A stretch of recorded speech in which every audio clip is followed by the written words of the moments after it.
Prabowo dan Emir Qatar bahas solidaritas dan diplomasi global.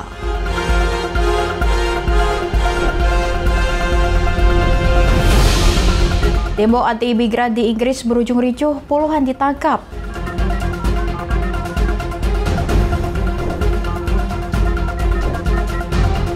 Narapidana nyaris kabur di Oklahoma, caranya pecahkan kaca.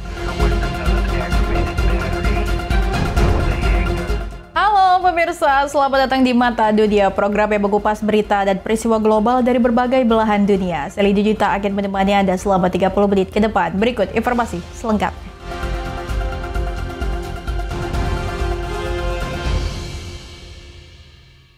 Baik pemirsa, kita langsung saja ke informasi utama. Presiden Prabowo Subianto bertemu Presiden Persatuan Emirat Arab Mohammed bin Zayed Al Nahyan di Abu Dhabi. Keduanya membahas isu global hingga penguatan hubungan bilateral kedua negara.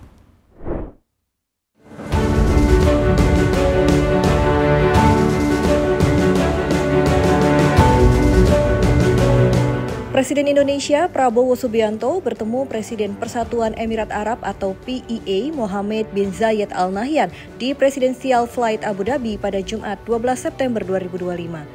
Keduanya saling menyampaikan apresiasi atas hubungan erat terjalin antara Indonesia dan Persatuan Emirat Arab. Dalam pertemuan, kedua pemimpin membahas isu-isu terkini termasuk eskalasi geopolitik di Timur Tengah. Prabowo dan Mohammed bin Zayed Al Nahyan bertukar pandangan mengenai dinamika global dan menekankan begitu penting peran kerjasama antar negara demi menjaga stabilitas dan perdamaian dunia. Selain isu regional, pembahasan menyentuh komitmen memperkuat kolaborasi bilateral di berbagai sektor, termasuk kerjasama di bidang energi, teknologi, dan investasi. Kedua pemimpin menyatakan tekad membawa hubungan Indonesia dan Persatuan Emirat Arab ke tingkat lebih produktif dan strategis. Pertemuan ini menegaskan persahabatan antar Indonesia dan Persatuan Emirat Arab terus berkembang. Komunikasi langsung antar pemimpin dinilai krusial menghadapi tantangan global sekaligus menjadi langkah konkret memperkuat hubungan kedua negara ke depan. Tim Liputan Berita Nasional TV.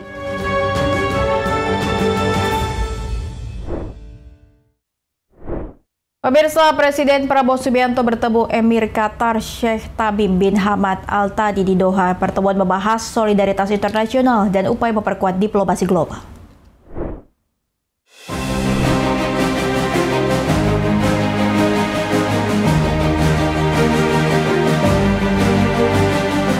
Presiden Indonesia Prabowo Subianto bertemu Emir Qatar Yang Mulia Sheikh Tamim bin Hamad Al Thani pada Jumat 12 September 2025.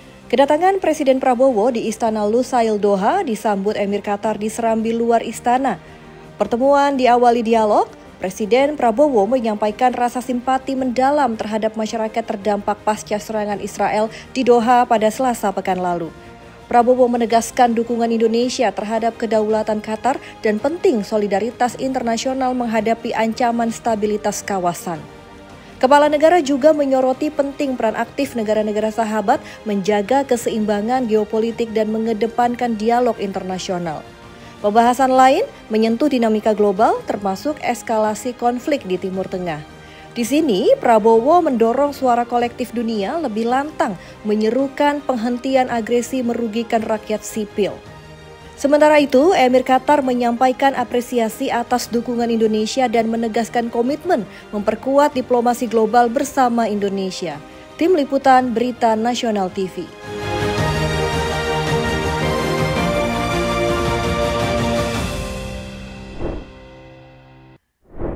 Demonstrasi besar anti-imigran di Inggris dipimpin Tommy Robinson berakhir ricuh, puluhan orang ditangkap.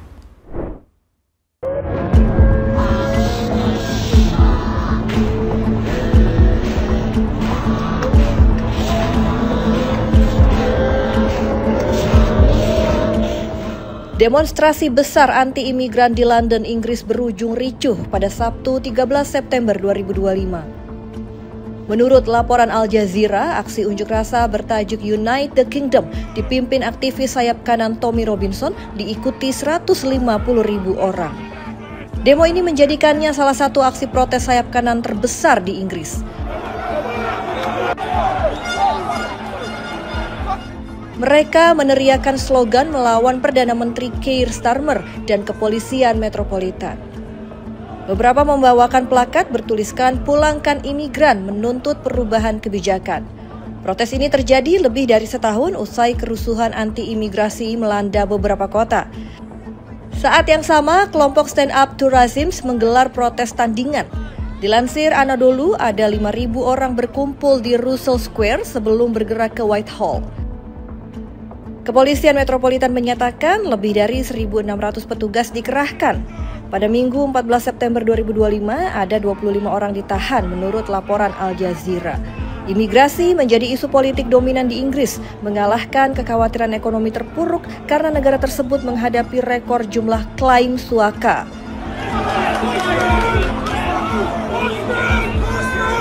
Lebih dari 28.000 migran tiba dengan perahu kecil melintasi Selat Inggris sepanjang tahun ini. Demonstrasi ini juga diwarnai pidato tokoh-tokoh sayap kanan termasuk Elon Musk. Melalui sambungan video, Musk menyerukan agar parlemen Inggris dibubarkan dan pemilu baru segera digelar.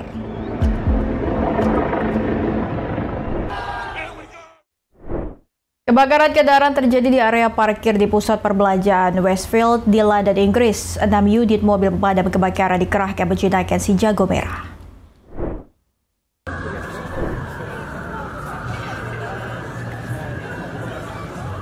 Asap hitam pekat mengepul di area parkir di pusat perbelanjaan Westfield di Stratford, London, Inggris.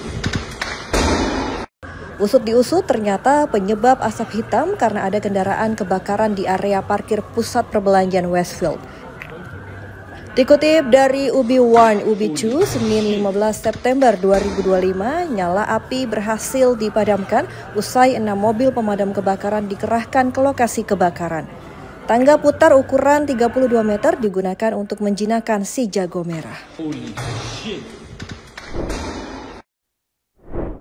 Pemirsa, informasi lainnya akan kami hadirkan usai jeda berikut ini. Tetaplah bersama kami di Mata Dunia.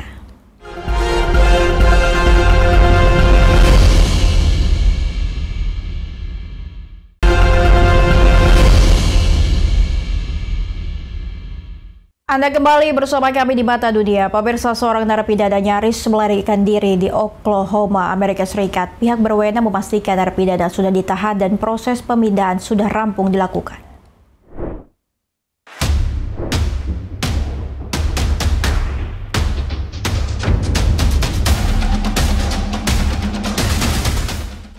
Seorang narapidana hampir berhasil melarikan diri. Dikutip dari Daily Mail Senin 15 September 2025, narapidana diangkut kendaraan milik pemerintah di Oklahoma, Amerika Serikat.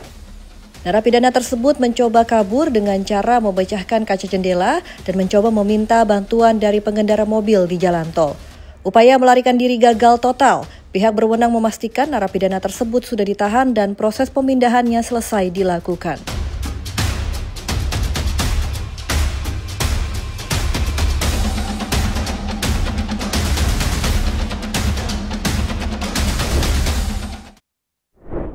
Hujan lebat disertai es dan petir melanda Beijing, China. Warga menyebut sebagai hujan paling deras tahun ini.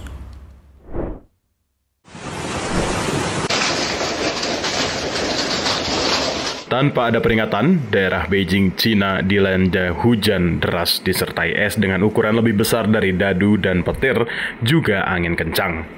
Video diunggah warga Beijing disebutkan peristiwa tersebut terjadi pada Sabtu 13 September 2025. Rekaman memperlihatkan angin kencang, kilat dan guntur, lalu hujan deras disertai es. Karena tidak ada peringatan, banyak pengantar makanan dan pejalan kaki terjebak di jalan. Mereka berusaha menyelamatkan diri.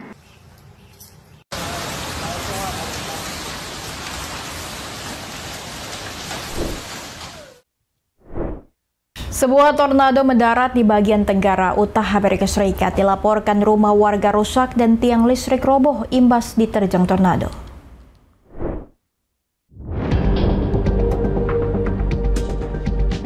Sebuah tornado mendarat di bagian tenggara Utah, Amerika Serikat pada Sabtu 13 September 2025. Seorang saksi mata merekam tornado dibagikan di media sosial. Salah satunya diunggah ABC News. Terlihat tornado menggelapkan langit di Kabupaten San Juan. Kantor Syarif Kabupaten San Juan mengonfirmasi kerusakan signifikan terjadi di wilayah tersebut.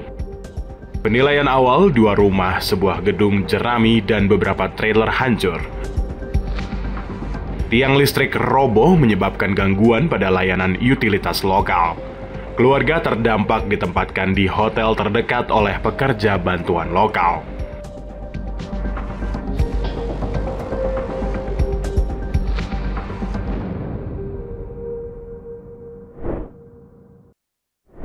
Kita ke informasi lain, pemirsa. Demonstrasi berujung kerusuhan di Nepal nampaknya sudah mereda. Warga mengembalikan barang-barang hasil jarahan dari rumah pejabat seperti kulkas, TV, hingga minuman dan bahan makanan.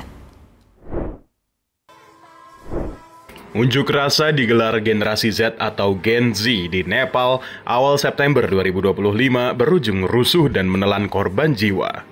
Kini tampaknya demonstrasi sudah mereda. Warga mulai mengembalikan barang-barang hasil jarahan dari rumah pejabat seperti kulkas, TV, hingga minuman dan bahan makanan. Seperti diketahui, demonstrasi besar-besaran di Nepal lantaran massa menolak pemerintah Nepal melarang puluhan media sosial di negara tersebut dan menuntut pemberantasan korupsi. Perdana Menteri Nepal Sharma Oli mengundurkan diri usai massa demonstran membakar gedung parlemen dan rumah-rumah pejabat. Beberapa jam kemudian, Presiden Ramchandra Podol mengundurkan diri. Pemirsa, informasi berita lainnya akan kami sajikan tentunya usai jeda berikut ini. Tetap saksikan Mata Dunia.